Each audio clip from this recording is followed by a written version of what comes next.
Today I'm going to talk about legendary prize cars. There's been a load given out over the last 7 years. I've got some of them. I missed out on some of them, and I wasn't even playing when many of them came out. Let's break it down. Hey, I'm Mike. I started playing in August 2021. My first prize car was the Aston Martin 177. Later we can talk about the cars that I did and didn't win, but let's start with the ones released before I joined the game. The ones that I see regularly and wish I had myself. At the top of that list for me is the Suzuki Escudo Pikes Peak. I see it in player versus player events all the time. I wish it would come up again so I can grab it. It was released in June 2022, so I was playing the game at the time, but it was definitely before I was competitive enough to win a Tri-Series prize car. Second on the list is the other Suzuki, the Suzuki Pikes Peak XL7. It sits alongside the two all-surface tyre Red Bull cars, but I would like to own it because I see it a lot and it seems to regularly fit event criteria, and therefore is potentially a very useful car. It's already been released on 3 separate occasions, so I'm guessing it's gone now for good.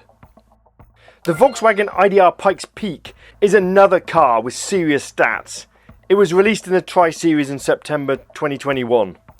Also, the Rimac Nevera, given out in January 22, and the Alfa 164 Pro car from January 2021 are both cars I've missed out on, but would love a chance to get one of them via a re-release event. That's my top 5 missing prize cars that were released before I was able to win an event prize car. There's plenty of other cars I missed out on, but they are the only 5 I'm interested in. Let's move on to the cars released in the last couple of years.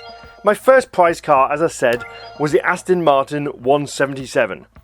It was given out as one of the prizes for the Christmas Collection Challenge that ran into January 2022. It's not been useful at all, but it was a great moment for me at the time. I've won a lot of prize cars. I've put a lot of focus on winning prize cars, and I do invest in that side of the game.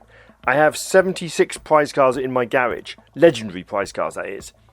They range from the dominant Peugeot 208 T16 Pikes Peak to the absolutely pointless Xenos E10R.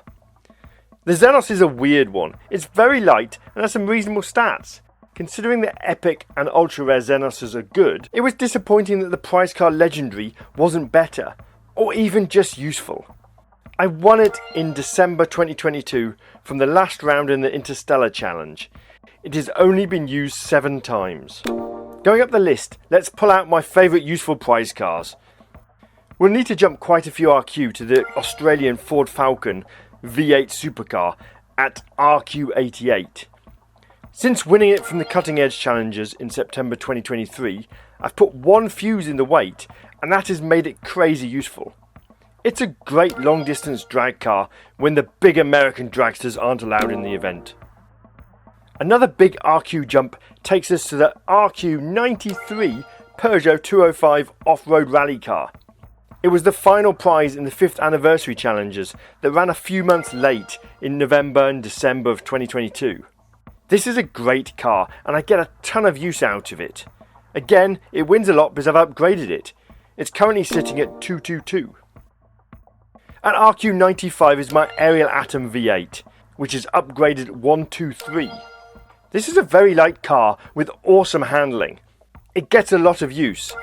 It was one of the interchangeable prizes for both Silver Screen and the Two-Tone Challenges in spring 2022. 2 great dragsters are the RQ99 Rimac Concept S and the RQ100 Lotus Evija. Both are great. The Rimac is better off the line for the first quarter mile, and the Lotus is better on long distances. I maxed the Rimac 332 drag spec because I rarely put it on anything twisty, so it seemed like a better option. I maxed the Lotus Evija 233. The Lotus was a very tough Tri-Series on New Year's Day 2023. The Rimac was 12 months later in a GT series. My best off-road car is the Lancia Delta S4 Rally, which I have maxed 323. In 200 days, I've used it over 1,500 times with a win ratio of 90%. It's a truly useful car for city streets and hairpin dry tracks, as well as the obvious dirt and off-road tracks.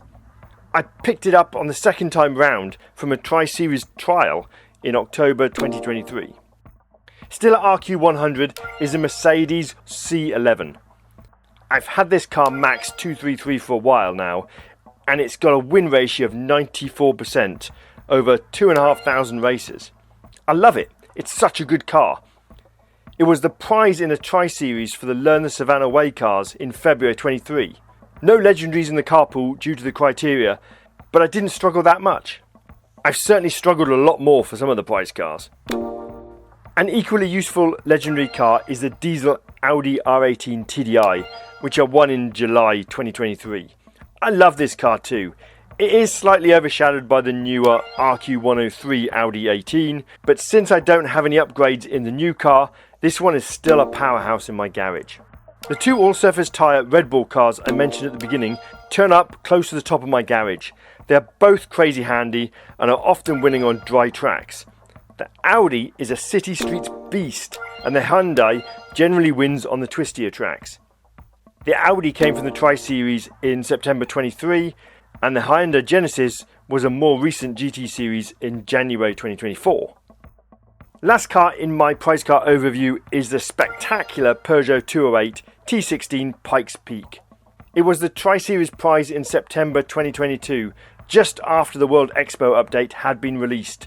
This was a significant win for me. It was using the German rear-wheel drive World Expo cars, and I had some great ones. The car hasn't disappointed. It is amazing on every track, possibly ignoring the test bowl, but it's amazing on every other track. Until the Porsche 919 and the McMurtry are released, it'll stay a dominant force in my garage and in top drives. I hope that was a handful of information, a handful of opinion, and a little wedge of shiny pictures. If you have got to the stage of winning any prize cars, which was your first? Let me know in the comments. I do like hearing from you guys. Thank you for watching. This is now finished. We're done.